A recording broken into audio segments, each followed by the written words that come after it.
Thank you. Well, thank you, Mrs. Bowler, and thank you, ladies and gentlemen. It was pretty depressing listening to those previous speakers. In fact, I'm amazed that I see smiles on anyone's faces. It is, yes, very depressing story. America is in serious trouble, and I'm going to be talking today about how we got that way, and then at the very end, what we can do about it. So let's get on with the real story. I think the good place to begin is by telling you a little apocryphal story about show and tell day in the first grade in school. The teacher had told the children to bring something to class that was interesting and new so they could stand up and show it to the class and tell them all about it. So they all did. Most of them brought toys. But little Johnny brought a kitten. Well, naturally, the kitten was more interesting in the long run than most of the toys, so it didn't take long before the whole class was focused on the kitten. And the question came up, was this a boy kitten or a girl kitten? Well, there was a heated discussion on this. Everybody had an opinion, but nobody really knew how to answer the question. So it was just opinions, until finally the teacher asked the class, does anybody know how you can tell the difference between a boy kitten and a girl kitten? And silence fell across the classroom. No one had a clue. And finally Johnny raised his hand. He says, I know. The teacher got very concerned with that one, and she asked cautiously, says, well, Johnny, how can you tell? Tell the class. He said, well, my dad says we live in a democracy. And so in a democracy, you vote on everything, so let's vote on this issue and we'll find out the truth. So you know right away this was an American school, because it's true, isn't it, that all of us, certainly myself included, have been taught from a very early age that we live in a democracy.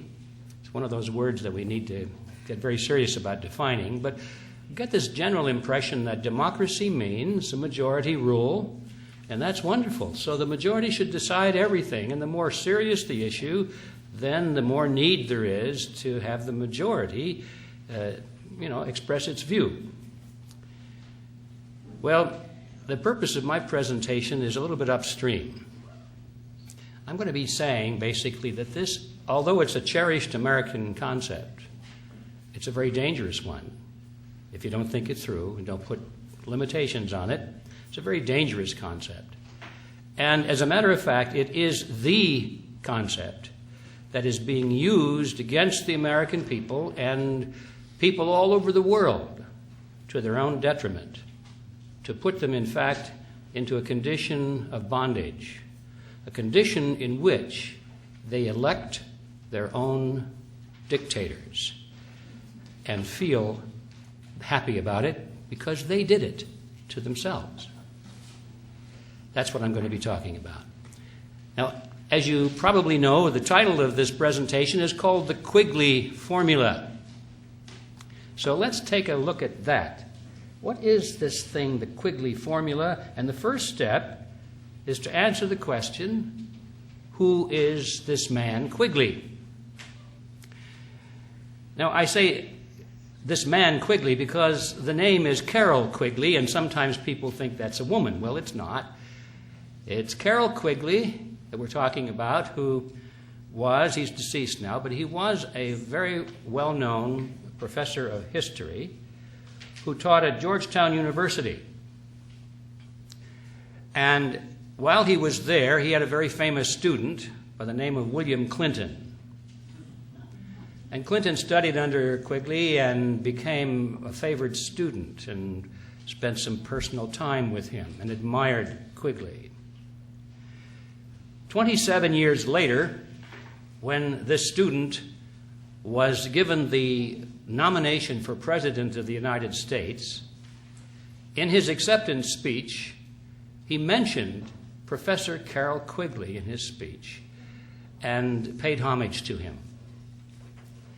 After he was elected President of the United States, he made at least 2 public appearances of which I'm aware, where again he mentioned Professor Kerъl Kуигли and thanked him for the influence that this man had had on the political awareness and thinking of himself, President Clinton. So there was no question about it that Quigley was Clinton's mentor. Now, why is this significant? It's significant because Professor Quigley taught the conspiratorial view of history as explained by the conspirators themselves. Quigley was very close to a secret society. In fact, he had been invited, he said in his own works, he had been invited into its inner circle and given the privilege of examining the society's private papers. He was considered to be the official historian of this secret society, and he admired it. He thought it was wonderful. He felt privileged to be close to it and to its documents. And he wrote a couple of books about this, as a matter of fact. And he said the only point of disagreement that he had with this secret organization was that it wished to remain hidden from view. He felt that by now, with all these years of success and movement, it was time to come forward and to boast about what it had accomplished and to proclaim openly what its goals were. So Quigley was the historian of a secret society. Now, that means, therefore, that when President Clinton gave homage to Professor Quigley, his comments had two meanings. To the average person who did not know who Quigley was or what position he held or what he had written about, they thought, oh, well, isn't that nice? Here's Bill Clinton giving homage to some nice old professor that had an influence on his collegiate days. How nice. But to those who knew who Quigley was and what his position was and what he wrote about and what he advocated, and we'll be talking a lot about that today, then they understood there was another message, a hidden message.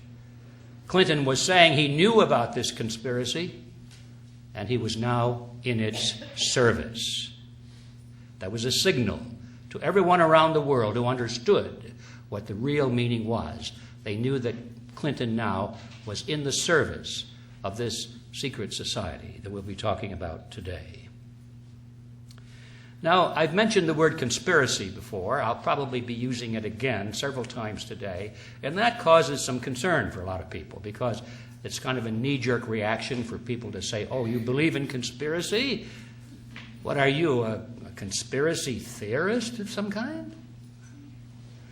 Well, I'm certainly not a conspiracy theorist. When people take that position, I have to laugh because I feel sorry for them. They've obviously never read a history book. Because anyone who knows anything about history knows that it's built on conspiracies from one end to the other. Conspiracy is the engine of history. Every major event in history, when you examine it, has come to pass largely as a result of at least one, and in many cases, many conspiracies. And it goes on today. These people have never sat in a courtroom and listened to lawyers try men and corporations on the charge of conspiracies. Conspiracies in corporations, conspiracies in families, conspiracies from top to bottom. Conspiracies are a fact of life. And for anybody to say that conspiracies are absurd and that anyone who thinks that conspiracies are real is a conspiracy theorist has a real problem. I do not have this problem.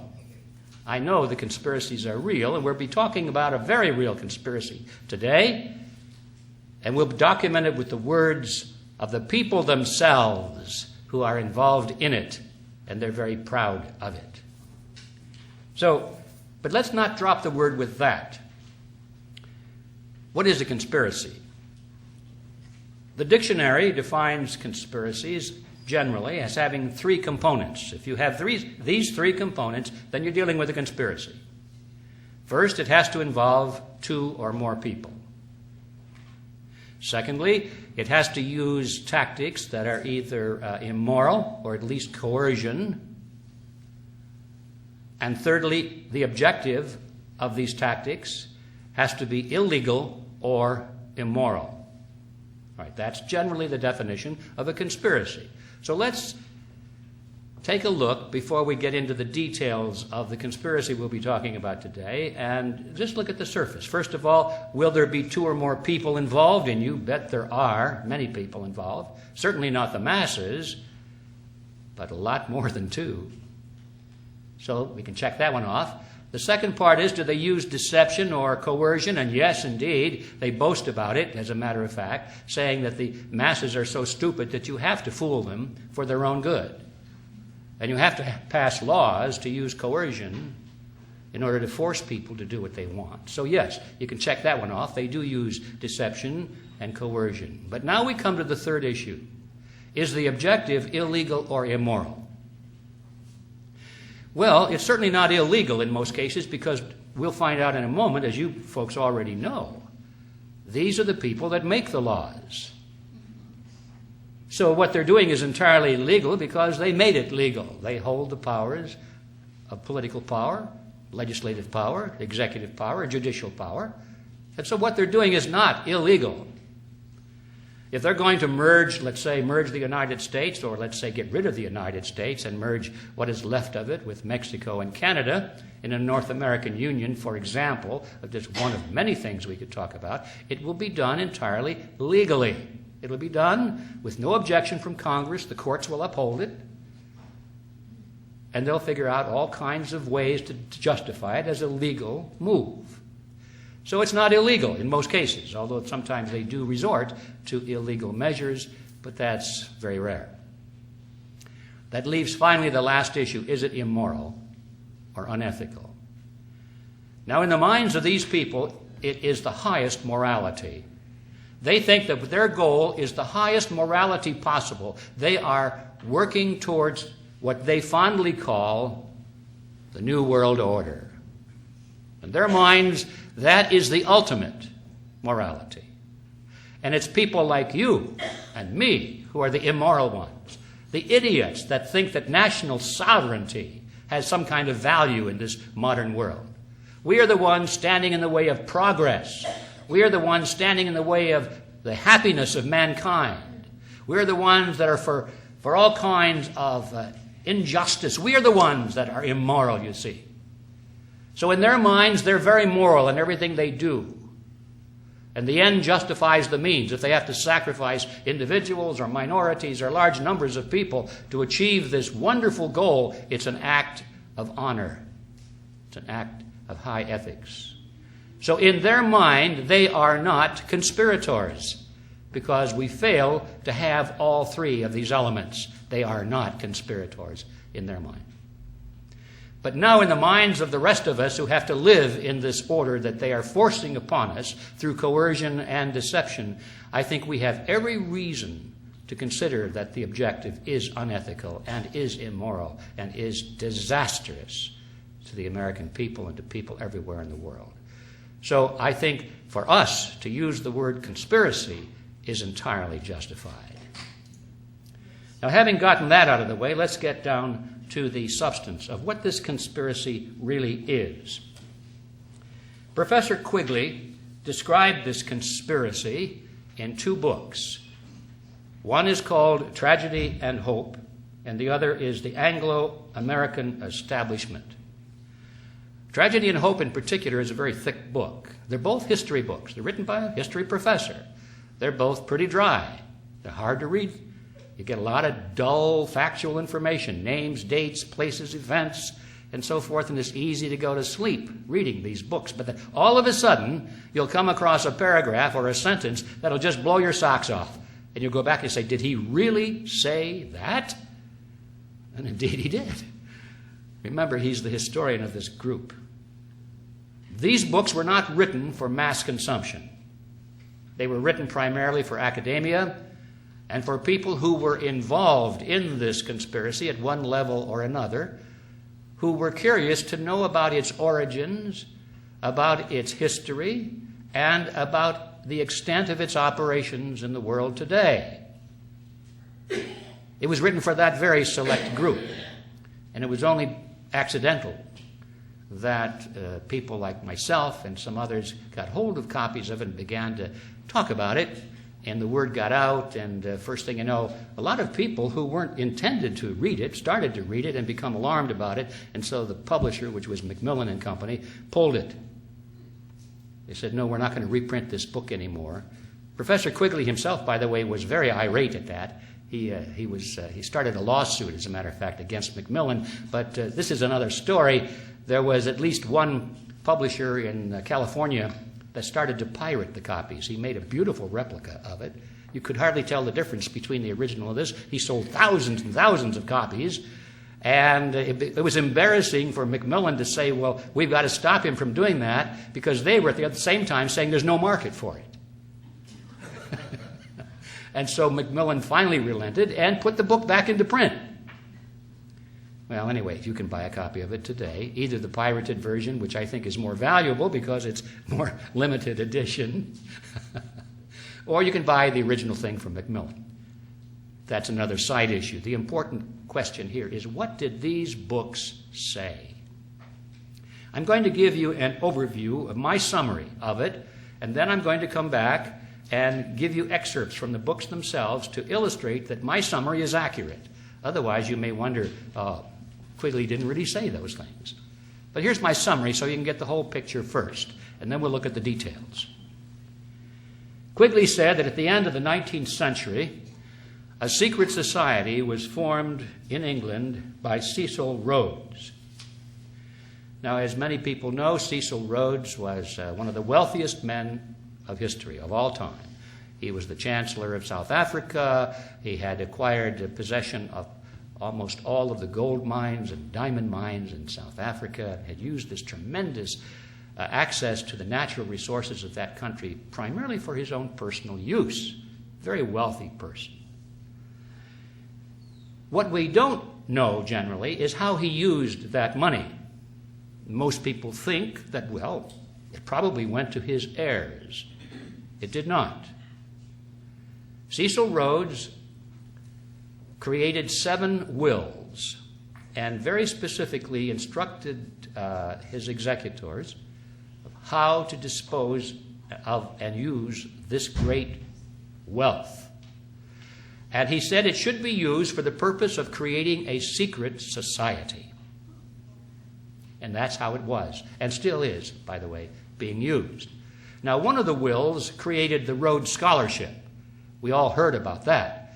And the general impression there is that isn't it wonderful that this man Rhodes set aside a big chunk of money for the education of worthy young men and women?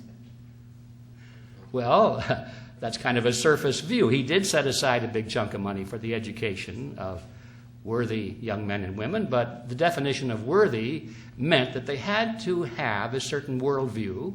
They had to be smart. They had to believe in global government based on the model of collectivism. They had to be a little bit ruthless.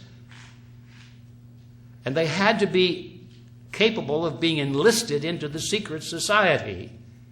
This was the recruiting arm of the secret society to a large extent. It was a recruiting fund, not an educational fund. The other wills are unknown completely to most people. They have no idea what that money was used for and how it was allocated in these other wills. I said 7 wills before. Actually, that was a mistake. It was 5 wills. He wrote 5 wills. And the scholarship fund became the best known of them, and the others are pretty much even unknown to this day. This secret society exists today, continues to exist, and has been a major historical force since World War I. Quigley says that every major event in history from World War I has been dominated and directed to a large extent by this secret society. The goal of this organization originally was to expand the British Empire's culture and political system and domination over the entire world. Originally. Rhodes felt that the English represented the finest, the highest watermark in culture, was the finest race in the world, the smartest people, the most benevolent people, and they had an obligation, you see, to rule the world so that all of the ignorant people of the world could benefit from this. It was an act of noblesse noblesse. They had this obligation. Somebody had to do it to protect these poor, ignorant people from themselves. It might as well be them, since they had this wonderful culture, this great language, and this great outlook of what the future should be, a world built on the model of collectivism. Now that evolved very quickly after Cecil Rhodes' death to a different view. It was no longer the British Empire that was to be at the center, but there was a world government to be created. The geographical axis shifted from London to New York and became the United Nations, but nevertheless, the original concept that the members of the secret society would rule from behind the scenes. They would not be the major political figures. They would be the ones who selected the major political figures and who funded the major political figures. They would not be the great teachers or the historians who wrote the textbooks. They would be the ones who hired the great teachers and funded the historians who wrote the textbooks. They would always work behind the scenes. That was the model that he set up. The method by which they would do this was very precise. They knew that you could not really control the masses directly one-on-one. You had to do it through the organizations to which they belonged. They called them the power centers of society. Man has a herd instinct. We belong to groups. We follow leaders. We move in groups. We sometimes even think in groups. And so they recognized a long time ago that all you had to do if you wanted to lead the masses is to capture control of the groups, the leadership of the groups to which people belonged, the political parties, church organizations, labor unions, media outlets, great corporations, all of the groups, the power centers of society. You could control them with a relatively small number of people if they were well organized, dedicated, and funded. And then those people would indirectly control the world. That was the model. The structure that Cecil Rhodes created, and remember this is all described primarily by Professor Quigley, was outwardly modeled after the Jesuit order. That's right. I was surprised to read that. The Jesuit order? Quigley was a great admirer of the structure of the Jesuits, and he decided to model his secret society after that structure. But at the deeper level, it was clear that he borrowed the structure from the Illuminati. And now everyone knows that the Illuminati existed at one time. It was created in 1776 by Adam Weishaupt, but shortly thereafter it was exposed in Bavaria. The police raided it. They arrested its members. They discovered its ledgers and its books and its papers, which is why we know so much about them. They're part of the public record now. We know what the Illuminati was trying to do and how they were structured and how they organized and so forth. And so that's part of the record, but we are told that the Illuminati ceased to exist after that date. I think it probably did. But whether it did or not, certainly others, like Cecil Rhodes, picked it up. They picked up the concept. I don't know if there's a historical continuity back to Adam Weishaupt. I don't think it makes an awful lot of difference when we realize that there are people like Cecil Rhodes who read Adam Weishaupt's work and said, hey, this is a good idea. Let's use it. And that's basically what Cecil Rhodes did. He adopted the strategy that Weishaupt created of, he called it rings within rings within rings. That means that the center of the secret society would be run by one individual with perhaps a little brain trust around him of 2 or 3 people. They would be the absolute rulers of this whole structure. Then they would create around them a ring, as they called it, a larger organization which they would dominate. They would control it absolutely from the center. But the other members who were recruited into this larger organization would not be allowed to know that there was an inner control and direction. They were brought in for a lesser view of the whole purpose. And that was the outer ring, and that might be 20, 30, 50 people, maybe 100 people. And then outside of that, there would be a larger ring, another organization created with hundreds of people, perhaps thousands of people. And they would not be allowed to know, or would they even suspect, that there was an inner ring controlling the larger outer ring. And this is what Weishaupt called rings within rings within rings. Cecil Rhodes thought that was a dandy idea, and so he adopted it as the structure for his secret society. Now, in his group, the inner circle, they called the Society of the Elect. That was the name Rhodes put to it.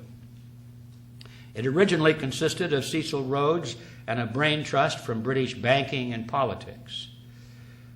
A very small number of highly placed, very wealthy people. The center of gravity, as I mentioned a moment ago, shifted eventually to the Rockefeller Group in the United States, with centers of influence in such other organizations as the Bilderberg Group, the Trilateral Commission, and that sort of thing. We've all heard about these. And the goal shifted away from the control from the British Empire to an international control through something called the New World Order, is the phrase they adopted, with control primarily focused in New York, with the United Nations meant to be the hub of this global government. And I should say global government, not just any global government, but one based on the model of collectivism, which means total control over every human being. Not much room left there for personal freedom. Now, the secondary rings around the Society of the Elect were called roundtables. And they were formed in the United States, in Britain, and all of the former British dependencies. And they still exist today. They operate under that name. Around the roundtables, a larger ring, a tertiary ring, was formed, and they called them front groups in a generic sense, in each country where there were roundtables. And they took on the name, in the dependencies of the former dependencies of the British Empire, they took on the name of Royal Institute for International Affairs. That's where you'll find them today, under that name, in all of the countries, Great Britain, Canada, Australia, and so forth. The Royal Institute of International Affairs.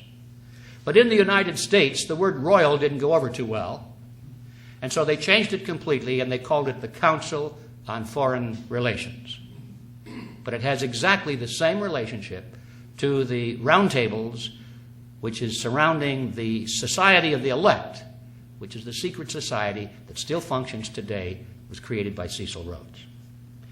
And ladies and gentlemen, after 100 years of operation and of penetration into the power centers of society, the Rhodesian network, as I call it, now is close to its final achievement, which is its goal, the creation of a true New World Order. Now, I call it the Rhodesian network because one of the things we have to realize is that itself, it has no name. Isn't that brilliant?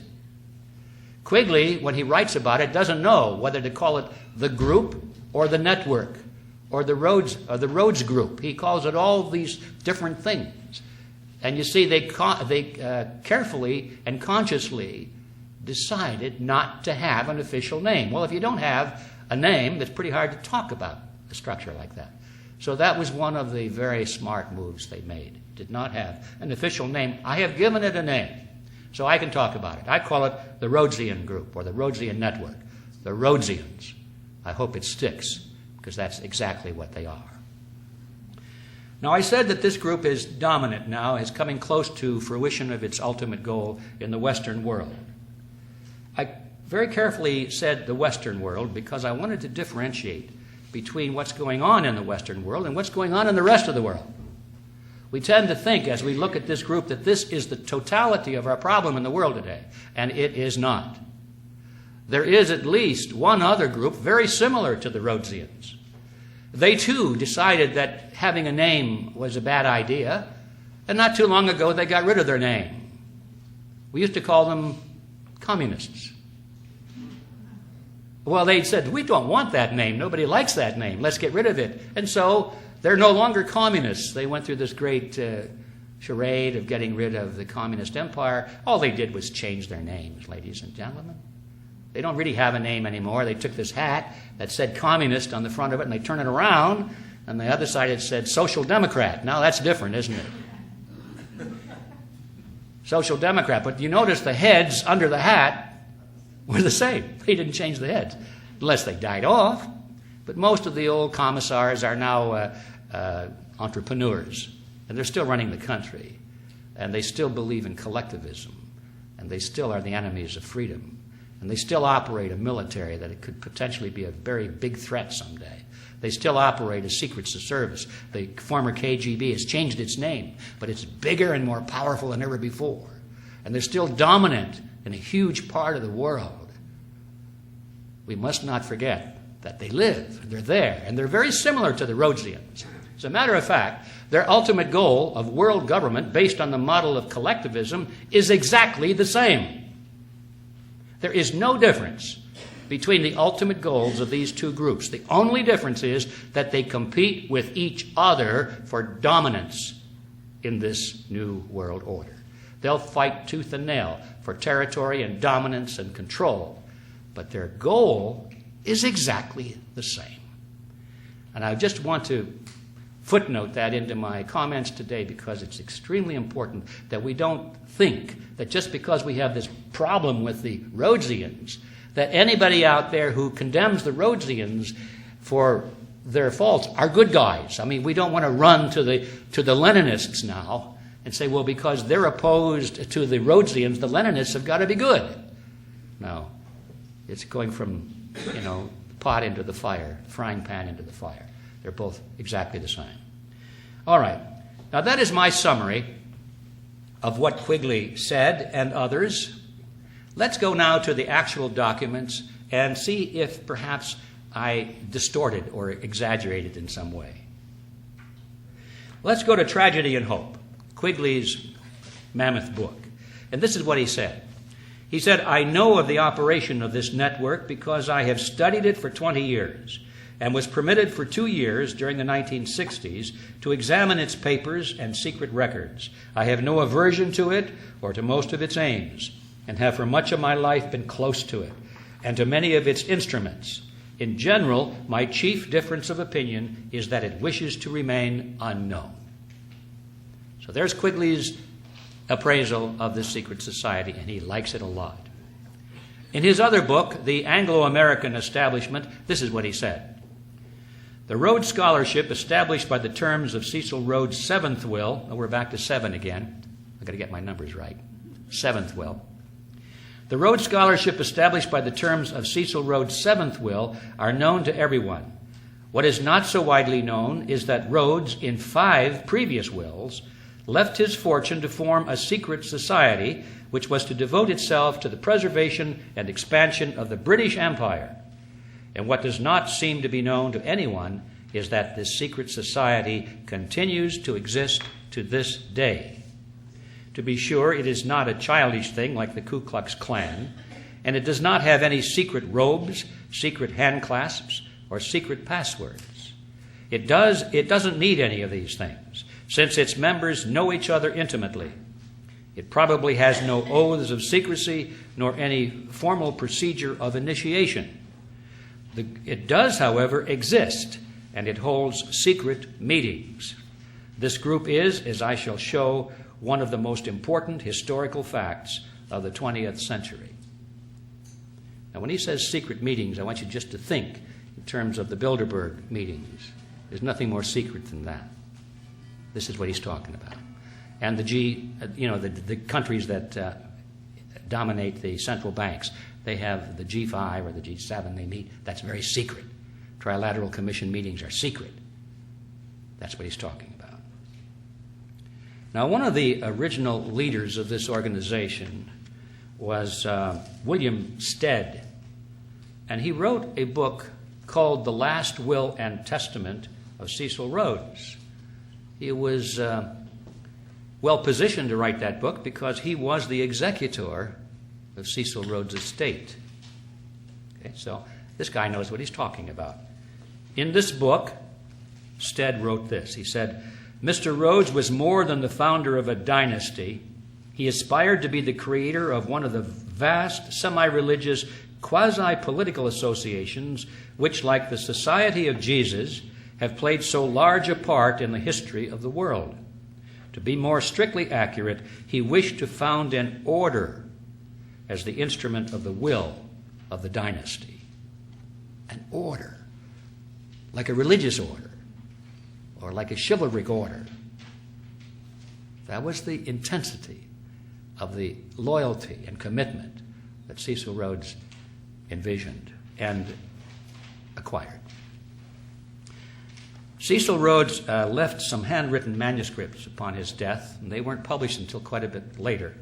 But in one of those, this is what he wrote. Now, this is from the words of the man himself. He said, I contend that we English are the finest race in the world, in that that most of the world that we inhabit, it is better because we are the supreme masters of the human race. Now, I want to get this straight. I didn't read that quite right, so let me read it again. I consider that we English are the finest race in the world, and that the more of the world we inhabit, the better it is for the human race. What scheme could we think of to forward this object? I look into history and I read the story of the Jesuits. I see that what they were able to do in a bad cause, and I might say under bad leaders. In the present day, I became a member of the Masonic order. I see the wealth and power they possess, the influence they hold. And I think over their ceremonies, and I wonder that a large body of men can devote themselves to what at times appear the most ridiculous and absurd rites without an object and without an end. The idea, gleaming and dancing before one's eyes like a will-o'-the-wisp, at last frames itself into a plan.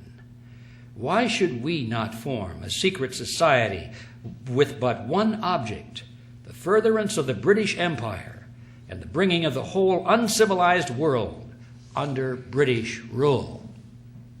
That was his vision, in his own words. Now back to Quigley's words. He said that the goal of this secret society was, and I quote, nothing less than to create a world system of financial control in private hands, able to dominate the political systems of each country and the economy of the world as a whole. The system was to be controlled in a feudalist fashion by the central banks of the world, acting in concert by secret agreements arrived at in frequent private meetings and conferences. End quote.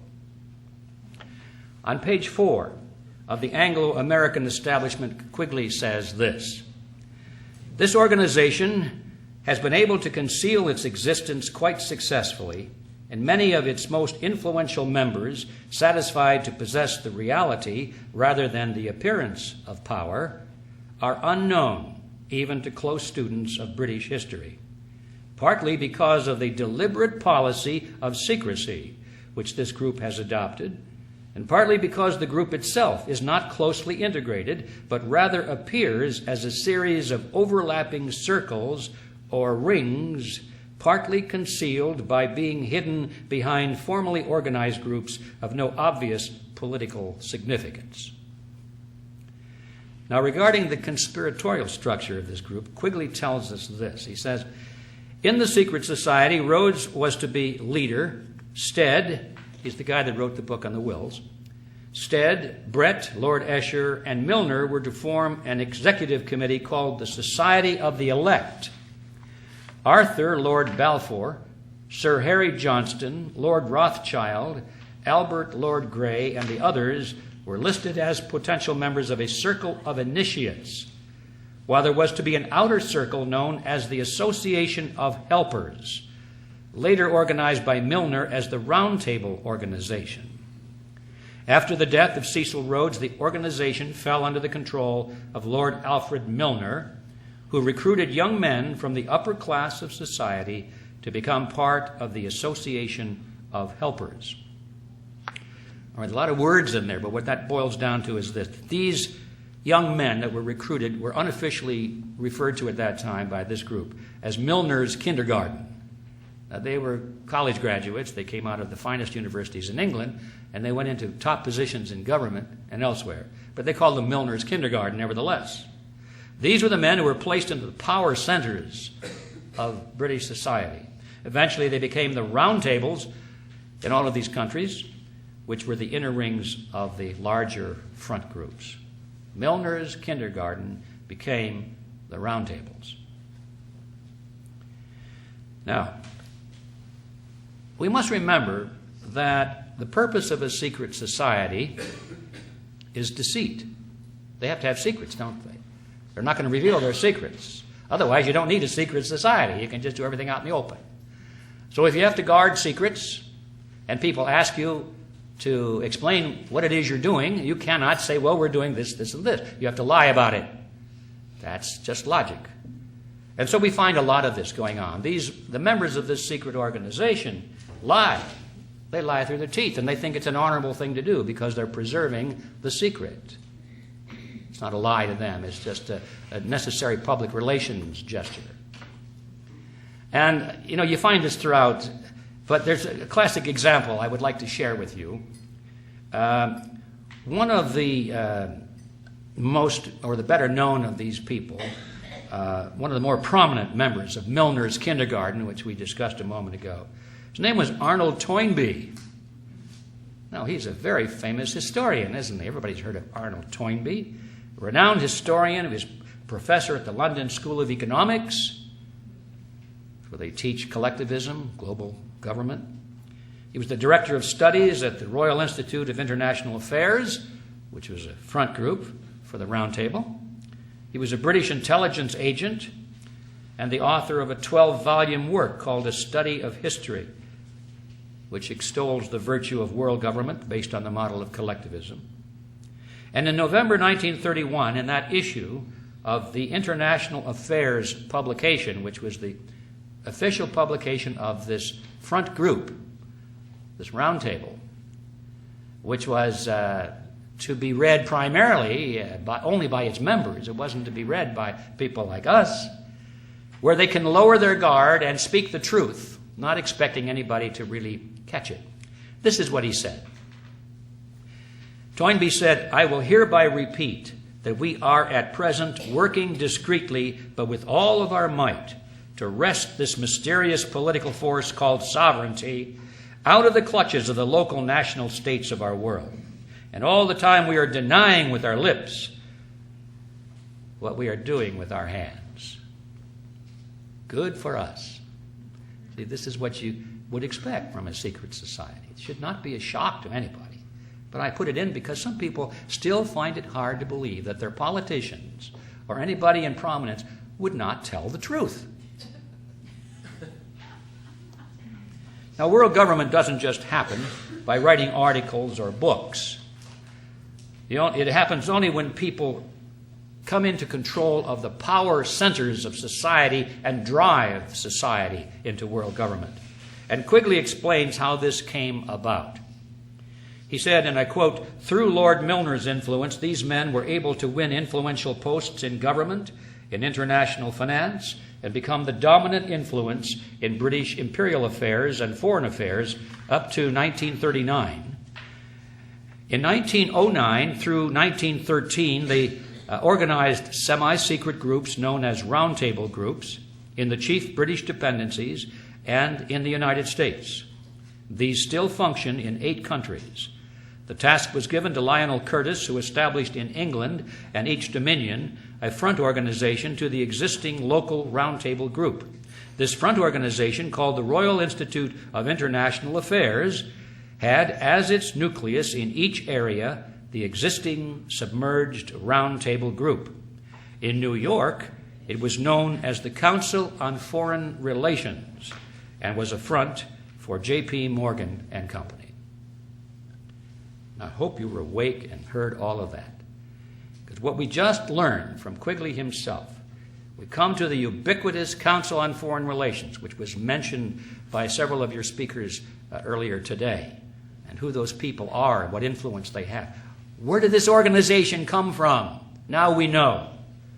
We're informed it was spawned by a secret society which still exists today, that it is a front for a roundtable group originally embodied in J.P. Morgan and Company, but now the Rockefeller Consortium, and that its primary goal is no longer the expansion of the British Empire, but global collectivism with control in private hands, administered in a feudalist fashion by the central banks of the world.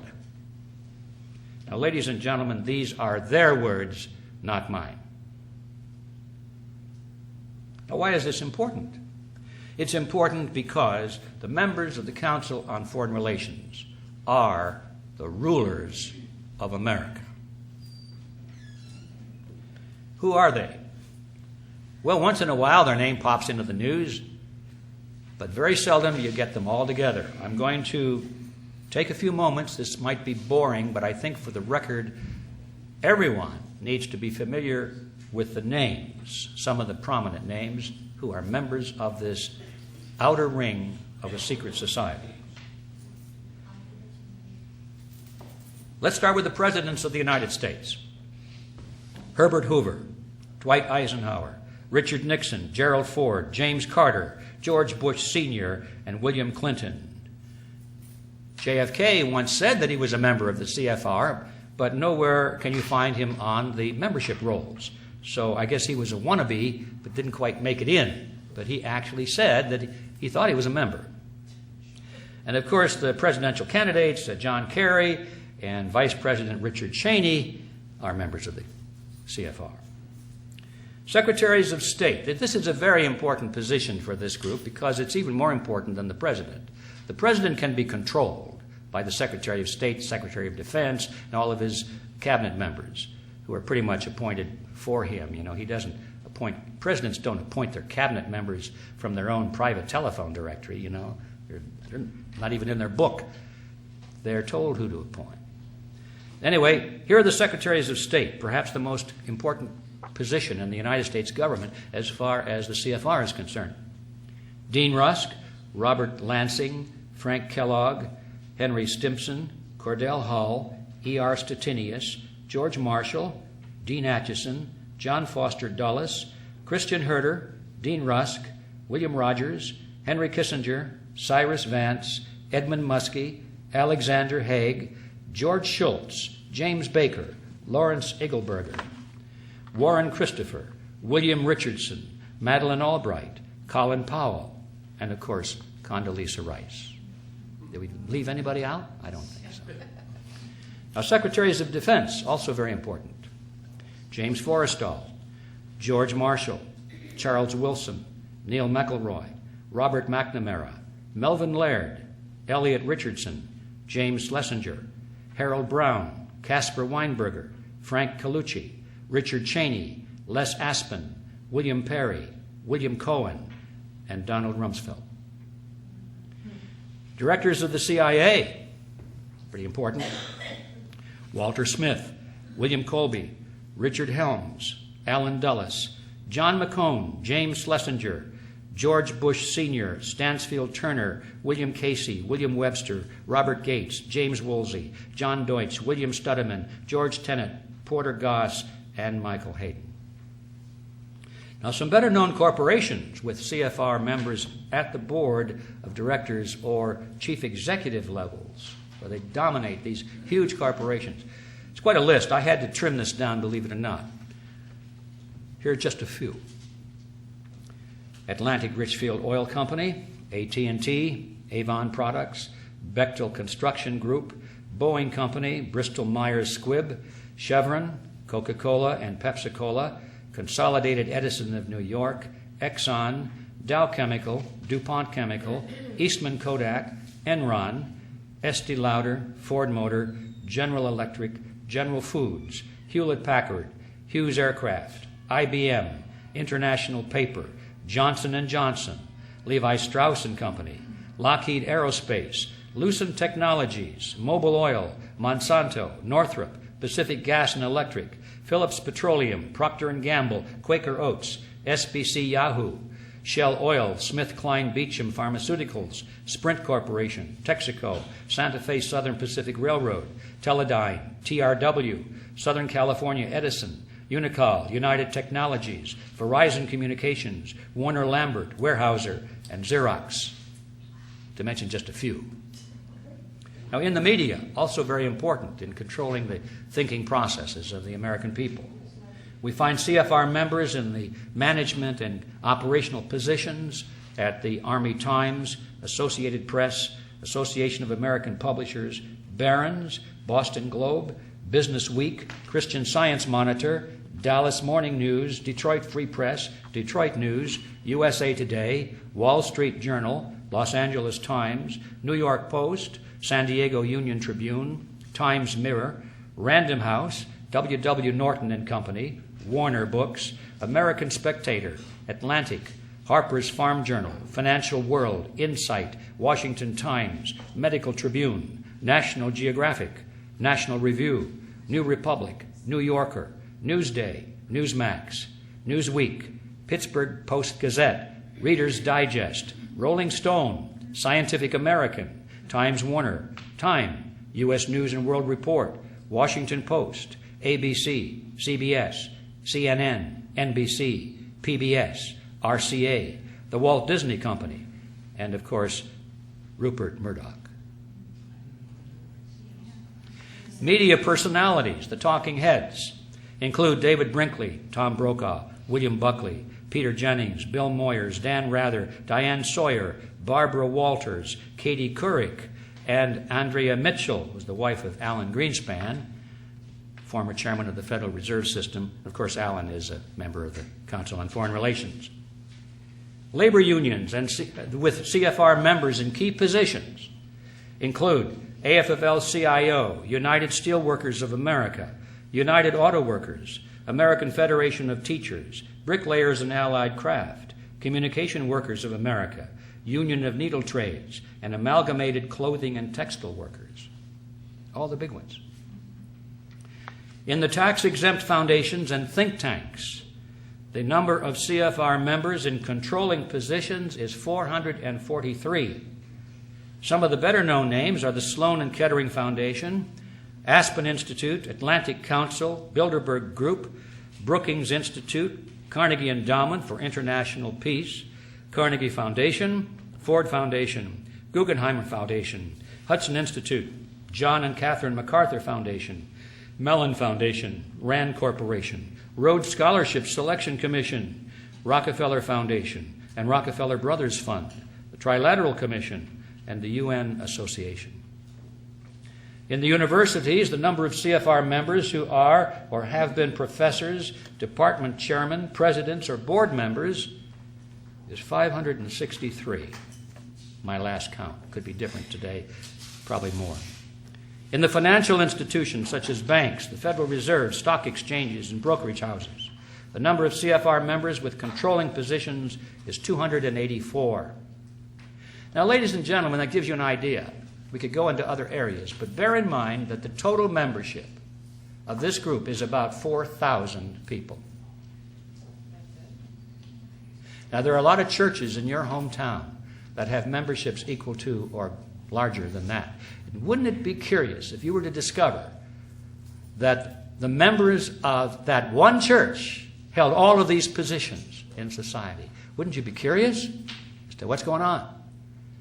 But first you'd have to know about it.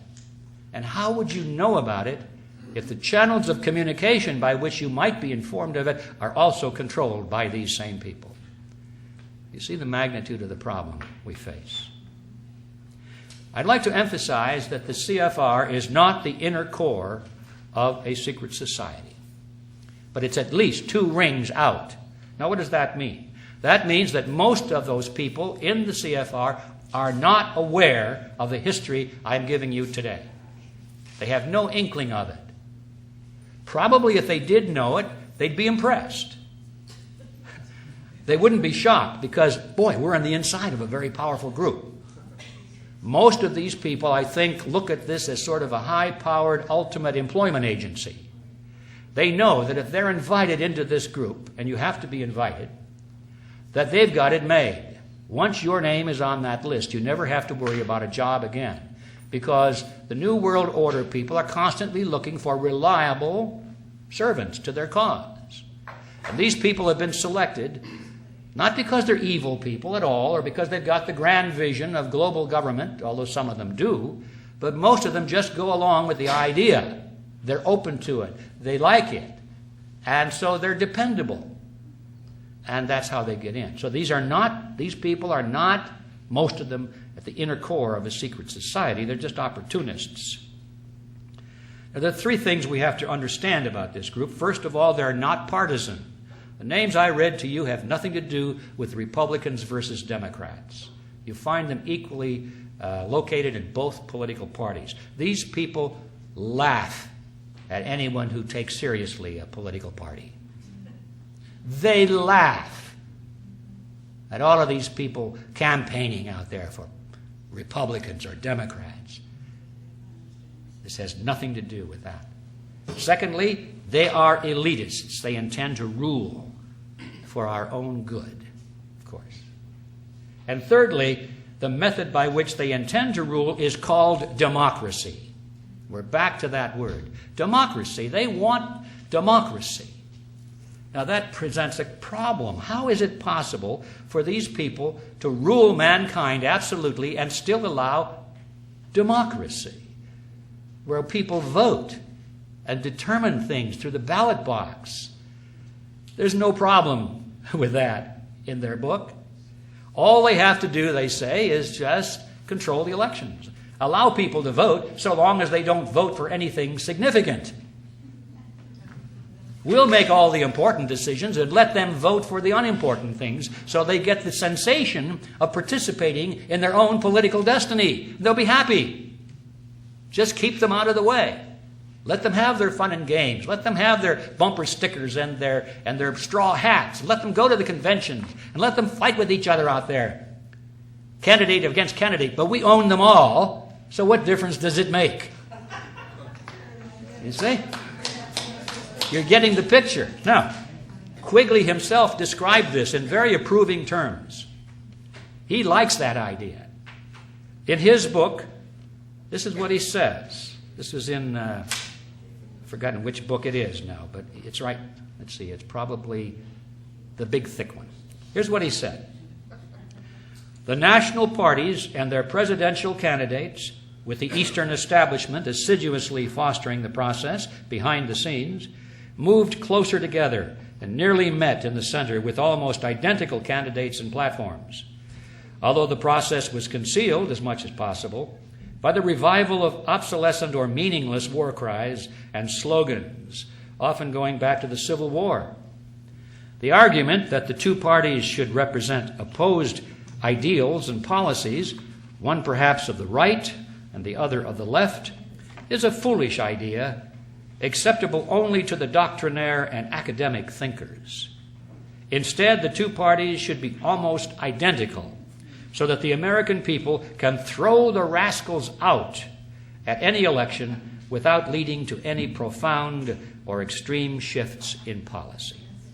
Either party in office becomes in time corrupt, tired, unenterprising, and vigorless. Then it should be possible to replace it every 4 years, if necessary, by the other party, which will be none of these things, but will still pursue with new vigor approximately the same basic policies. And there you have it. Does it sound familiar? Yes. This is the system that we have been living under, ladies and gentlemen, since World War I. Now, what are these basic policies? The creation of the New World Order based on the model of collectivism. That's it. Everything else is secondary. You can have fiscal responsibility, you can have wars, no wars, as long as you're moving constantly in that same direction. That's the same basic policy that they demand from all candidates and two of the two major political parties. hard to put that into focus because we slept through a lot of this. I did. I didn't even know it was going on for most of my life. So I look back in history and I could see it clearly now that I understand the template. And the good place to start was with the Panama Canal. We gave it away, didn't we? Did the American people want that? No. Republicans didn't want it. Democrats didn't want it. The voters didn't. But both parties united and gave away the Panama Canal because that was the goal of the CFR. Republicans call for war in the Middle East, and they advocate that we give more power to the UN. The Democrats call for peace in the Middle East and advocate that we give more power to the UN. And after the Democrats came to a majority in the last election, we thought, they're going to pull the troops out and have peace in the Middle East. No changes really. They talk a lot about peace, but they continue to fund all of Mr. Bush's war measures. They complain a lot, they grumble, they give speeches, but when it comes to the vote, they continue the same policies. Because that is what the goal is of the Council on Foreign Relations. Republicans promote legislation to restrict rights in the name of anti-terrorism and national security. The Democrats give speeches of deep concern about that and then vote for those laws. The electorate doesn't want that.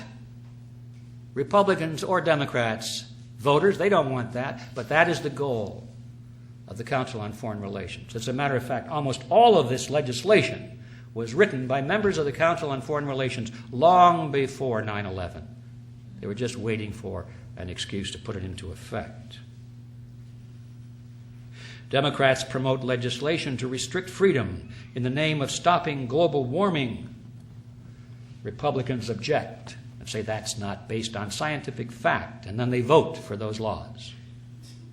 The electorate doesn't want that. Republicans or Democrats, they don't want that, but that is the goal of the Council on Foreign Relations. Republicans advocate laws that will restrict your freedom of speech because it might be seditious and damage national security. Democrats don't like that. They think that's terrible. So what's their answer? They promote legislation to restrict your speech because it might be hate speech. But both of them agree on the right to restrict your speech if they want to do so, because that is the goal of the Council on Foreign Relations. The American people don't want that. Republicans give speeches on the danger of illegal immigration. Don't do anything about it, but they give good speeches on it. The Democrats give speeches about compassion, but then they both unite in merging the United States with Canada and Mexico so that the issue of immigration becomes a non-issue. The American people don't want that. The Mexican people don't want that. The Canadian people don't want that, but that is the goal of the CFR. Republican leaders who run corporations that build election or electronic voting machines steal elections using software, using machines that not only are capable of being hacked, but, ladies and gentlemen, they were designed to be hacked. And the Democrats, so far, who have lost these elections, they don't do anything about it, you've noticed. They just say, oh, golly, I wonder if the election was stolen. Did Mr. Bush really win that election? And Mr. Kerry and Mr. Gore don't really do anything about it. They actually block any serious groundswell of opposition to it. Now that the new elections are on hand, we find that the rigging of the elections are being used to promote certain Democrats. You see, this has nothing to do with Democrats versus Republicans. This has to do with the Quigley formula. Rigged elections is the ultimate form of the Quigley formula, giving people the illusion that they participated in their own political destiny because, by golly, they went to the polls and they touched a screen and the light went on and they got their little sticker that says, I voted. And they have no idea what went on inside that machine when the numbers were counted. Or they get a piece of paper and they put it through a scanner. So, I got the piece of paper, see? And it goes into a scanner. They have no idea what goes on inside that scanner and how the numbers come out. That is the ultimate embodiment of the Quigley formula. What we're dealing with here is a phony wrestling match. I remember my grandmother used to watch these wrestling matches when TV was in its infancy. She'd sit there, smoke her cigarettes, and jump up and down and say, "Look at that guy. He's a bad guy, and he's going to beat up on this other guy." You know, they had the tights on. You could always tell the good guys from the bad guys because the bad guys had the masks and the tattoos. It's gotten even worse today, I know, but in those days it was good enough. My grandmother thought that was real. And it was about as phony as a $3 bill. Elections today, ladies and gentlemen, are about the same thing as a rigged wrestling match. They go through and put on a great show in the ring. But when it's all over, they meet in the locker room, put their arms around each other, say, "Boy, that was a good show you put on there." And they go out and have a beer. Americans have become like tennis balls in a tennis match. Wham! From one side to the other side. Republicans, no, we don't like the Republicans this year, so we'll vote Democrat. Now they're the good guys, right? Wham! They turn out to be the bad guys. So back we go to the Republicans again. Back and forth, back and forth. And in this game, yeah, the players can sometimes win a game. But we, the tennis balls, never win anything. We've got to stop being tennis balls and realize what's really going on out there. So people don't vote for a candidate so much anymore. They don't like any of them. They're beginning to suspect this whole thing is foul. But they now vote against candidates. They're going to vote for the lesser of two evils. Isn't that smart? And then they wonder how come they got evil. Because they've been voting the lesser of two evils all their lives. They don't like anybody. Well, sometimes they do, but generally this is the politics of hate. I don't like this candidate, but I hate that one, and we can't let him get into office. And voters are putty in the hands of these psychopoliticians who know how to manipulate them. I think the average voter today, trying to figure out who to vote for on the basis of choosing between Republicans or Democrats, he's got about as much chance of figuring out what's going on and making a correct decision, in fact, less of a chance, than the children in that classroom trying to determine whether that was a boy kitten or a girl kitten. We haven't a clue. And that's the problem we're facing. All right. I could talk a little bit more about the cheerleaders, Rush Limbaugh, Michael Moore, organizations like Accuracy in Media, organizations like Move On. All of these are cheerleaders. They're cheerleaders for the phony wrestling match. Some of them are very good at exposing the corruption in one party, but they're totally blind to any corruption in the party that they represent. And the others are totally good at exposing the corruption in the other party, but they're totally blind to their assigned loyalty. We've got to get clear on these phony cheerleaders as well. So now we come finally to the solution. What is the solution to this? Silence has fallen across the room here. Ask anyone. They'll tell you. There isn't any. Collectivism has won. These people have won. They control the power centers of society. Do you really think that you're going to break the grip of these people that run the elections? They control the elections, the political parties, the media. They're your employers. They run the military. They have the CIA. You think you're really going to break the grips of these people? Let's face reality. They've won. We've lost. Those who benefit from it are too happy with it. Those who serve it and are subject to it are afraid of it. They don't want to stand up for fear it might be bad for their reputation or business. They're not going to do anything. So it's over. Get used to it. But wait a minute. I just had an idea. What would happen, do you suppose, if just 2% of the people knew what was really going on and they were no longer willing to play this game? And if just 2% of the people would unite across the lines of religion, culture, politics, just unite and have a common creed. They knew what they were for as well as what they're against. They're not voting against something. Now, for the first time, they're voting for something, or at least working for something. And if they united and worked together, do you think we could turn this thing around? I think so. I think so, definitely. In fact, I'm betting my life on it and everything I have. It can be done. Now, it might not be done by the next election, so we got to get this longer view of history. One of our problems is that everybody is impatient. They want it done by the next election. If we can't see it being done then, forget it. No, that's not how it works. It took these people 100 years to get to where they are today. You think we're going to turn that around in 6 months or a year? Not going to happen. Even if our favorite candidate were to be elected president and he moved into the White House, he would be surrounded by enemies, collectivists. He completely surrounded. They would block him in every way. In order for us to solve this problem, we have to send people into government at all levels, not just one candidate. And we have to have all of these people on the same page, knowing what they stand for, having a creed of freedom. Then it can be done.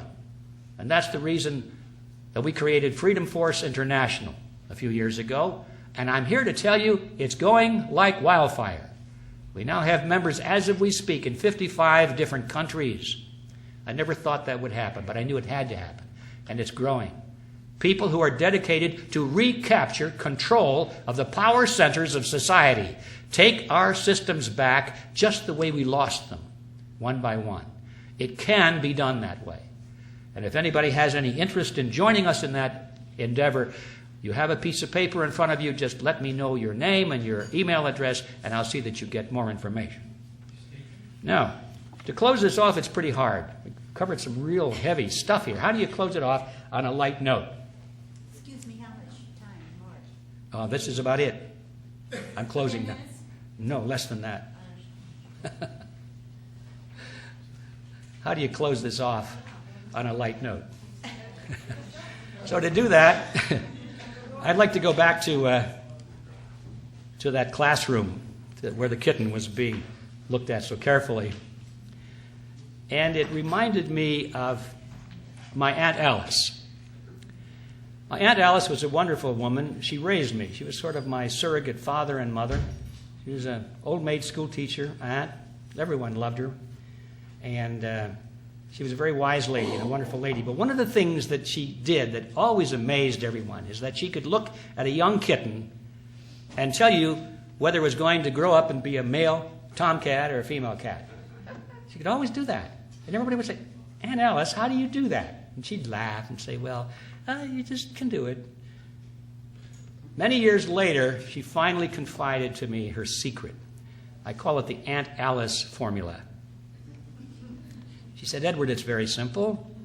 Just look at the kittens, and after they're just a couple of weeks old, you can tell by looking at their heads. The ones that are starting to grow broad heads are the tomcats, and the ones with the little narrow heads are the female cats. It's simple as that. I said, is that all there is to it? She said, yeah. And by golly, I've been doing that ever since. I've amazed people by telling them whether it's going to be a tomcat or a female cat. And I'm usually right. So that's the Aunt Alice formula. And I want to close by mentioning that because it's an illustration of the fact that I don't care how complex and seemingly hopeless a problem may be, sometimes the solutions are more simple than you think. Thank you very much.